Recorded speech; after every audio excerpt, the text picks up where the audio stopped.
శ్రీమాత్రే నమః. శ్రీ గురుభ్యో నమః. శ్రీమాతరం శరణం శరణం ప్రపర్థే.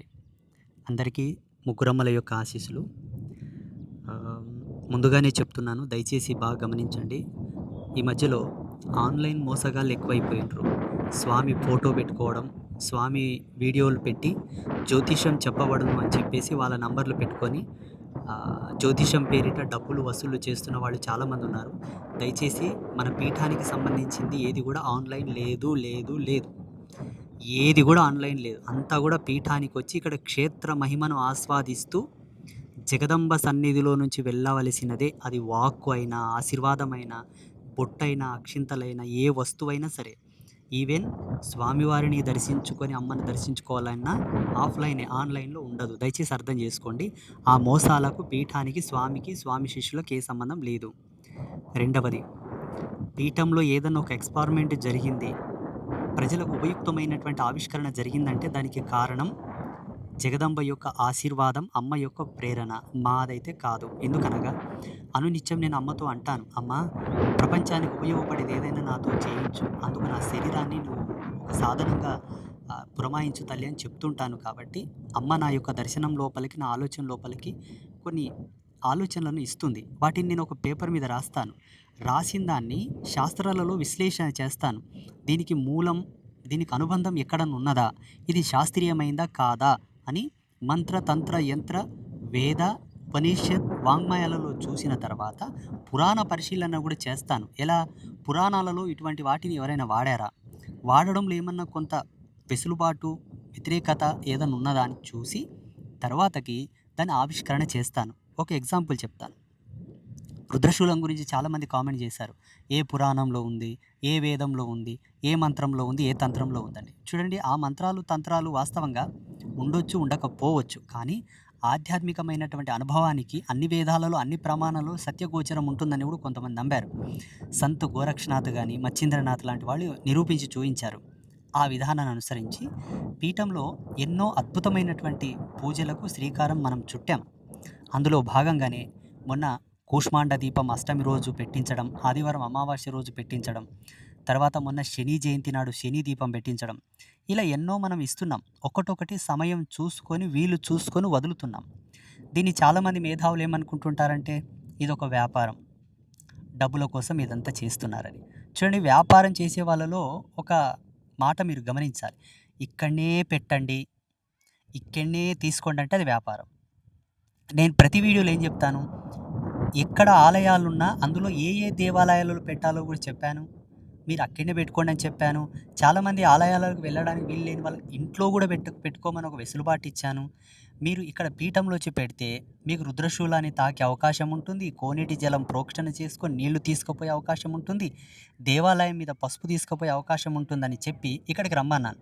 ఇక్కడికి రమ్మని చెబుతూనే మీరు ఆ వస్తువులు మీ ఇంటి నుంచే తెచ్చుకొని ఇక్కడ దీపం వెలిగించండి అని కూడా చెప్పాను.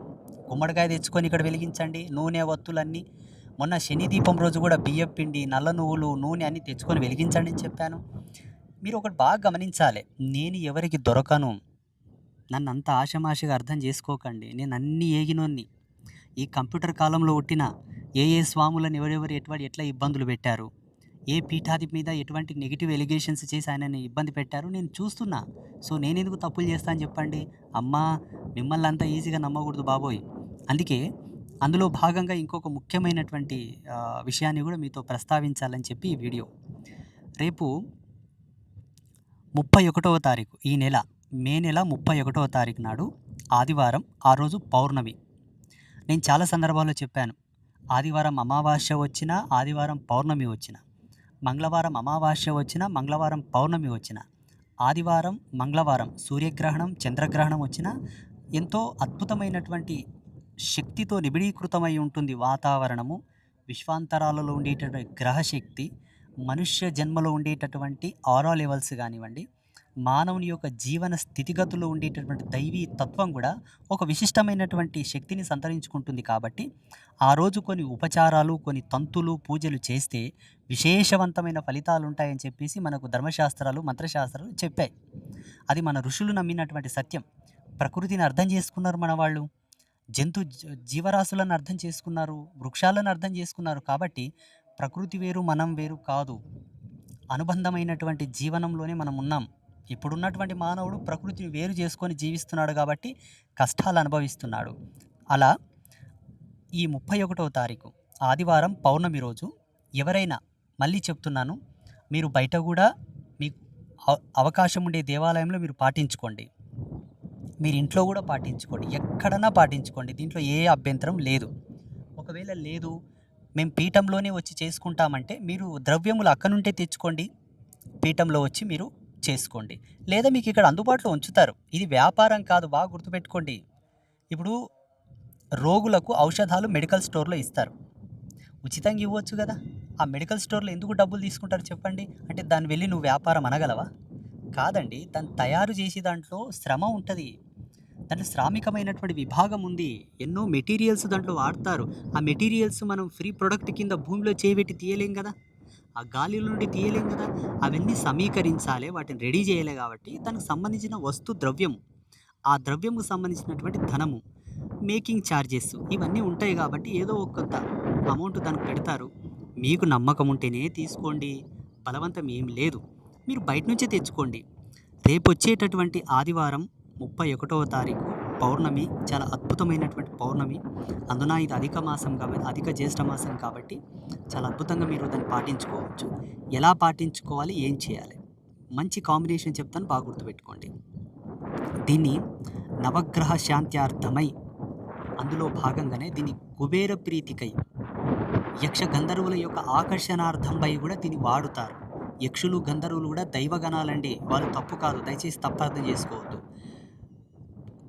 దైవశక్తులను మన వైపు ఆకర్షింపజేసుకున్నటకు, మనలో ఉండేటటువంటి దైవ కళలను ఉత్తేజపరచుకున్నటకు ఇది అద్భుతమైనటువంటి పరిష్కారం. ఈ పరిష్కారాలని నేను చెప్పడానికి కారణం మీరేనండి. చాలామంది నన్ను అన్నారు, ఓ పొద్దు ఒడిస్తే ఇది అది అది ఇది అని ఏదో చెప్తుంటావు, మాకు ఉపయోగపడేటటువంటి రెమెడీస్ చెప్పండి అని చెప్పేసి చాలామంది మహిళలు నన్ను ప్రెజర్ చేశారు. కాబట్టి నేనేం తక్కువ కాదు కదా, నేను గెలికి తీయడంలో నెంబర్ 1, అందుకే వల్ల తీస్తున్నాను. ఇంకా చాలా చెప్పబోతున్నాను, మీరు పాటించుకోండి, శుభాలు పొందండి. ఆ రోజు ఏం చేయాలి, ఎలా చేయాలి, ఒక మంచి కాంబినేషన్ చెప్తాను చూడండి. నవధాన్యాలు తీసుకోండి. నవధాన్యాలలో వడ్లు లేకుండా బియ్యం జత చేసి, మీకు వీలైతే పావు కేజీ, అర కేజీ లేదా అరపావు, ఎన్ని వీలైతే అన్ని నవధాన్యాలు తీసుకొని దానికి సరియగు నీళ్లు జత చేసి ఉడకబెట్టండి. ఎక్కువ ఉడకబెట్టకూడదు, ఎక్కువ ఉడకబెడితే ఉబ్బురు అయితే బురజ అవుతుంది. ఒక మోతాదులు ఉడకబెట్టి నీళ్లు వార్చండి.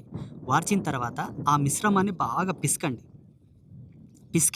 ఆ పిసికిన మిశ్రమాన్ని ఒక ప్రమిదలాగా చేయండి, జ్యోతిలాగా చేసి ఆ ప్రమిదను మోతుక ఆకుల మీద పెట్టి, ఆ మోతుక ఆకులను ఒక కాపర్ ప్లేట్లను లేకపోతే సిల్వర్ ప్లేట్లను, ఒక బ్రాస్ ప్లేట్లను పెట్టి దాని మీద పసుపు కుంకుమ వేసి దాని మీద ప్రమిద పెట్టి శుద్ధమైన దేశవాళీ ఆవు నెయ్యి లేదా నువ్వుల నూనె, దీపం నూనె పోసి 5 వత్తులు వేయండి, లేదా 3 వత్తులు వేయండి, లేదా 3 వత్తులు జత చేసి ఒక వత్తి కన్నా.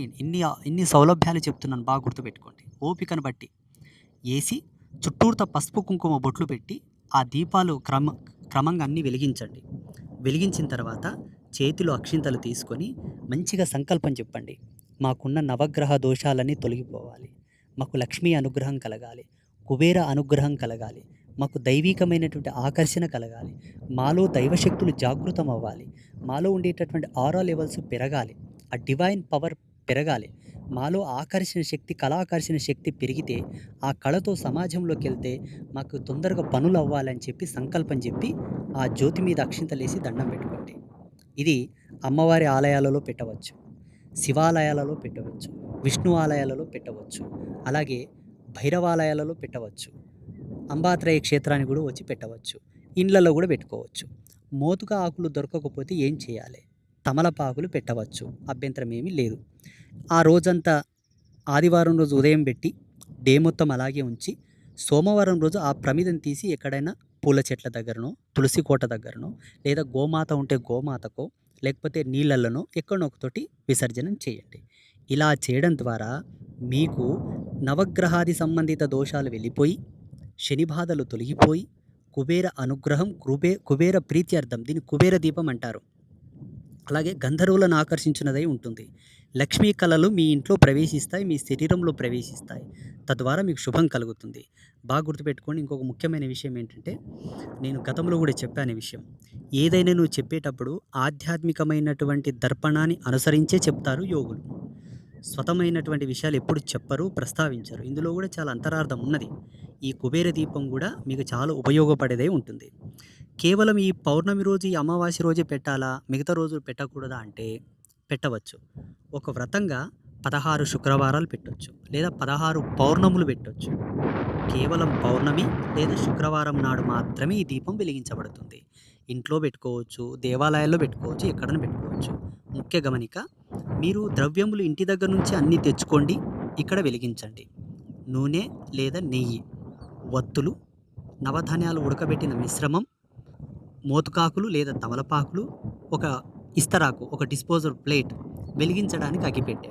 మీరు ఇంటి నుండి తెచ్చుకొని పీఠంలో వెలిగించండి, లేదా మీ ఇంట్లోనే వెలిగించుకోండి, లేదా మీకు సమీపంలో ఉండే దేవాలయాల్లో వెలిగించుకోండి. లేదు మేము పీఠంలోనే వచ్చి తీసుకుంటామంటే మీకు ద్రవ్యం ఇక్కడ అందుబాటులో ఉంచుతారు. వచ్చి తీసుకోండి, వెలిగించండి, జగదంబల యొక్క కృపను పొందండి, రుద్రశూలాన్ని తాకండి, కోనేటి జలం ప్రోక్షణ చేసుకోండి, ఒక బాటిల్లో కోనేటి నీళ్ళు తీసుకోండి, దేవాలయం మీద కొంచెం పసుపు పేపర్లో కట్టుకోండి. ఇక్కడ దీపం వెలిగించిన తర్వాత ఇంటికి వెళ్ళి ఆ నీళ్ళలో పసుపు కలిపి ఇల్లంతా ప్రోక్షణ చేసుకొని గడప కొబ్బరికాయ కొట్టి కిచెన్లో పాలు పొంగిచ్చి దండం పెట్టుకోండి. శ్రీరస్తు, శుభమస్తు, సర్వమంగళాని భవంతు, శ్రీమాత అనుగ్రహ ప్రసాద సిద్ధిరస్తు, తదాస్తు.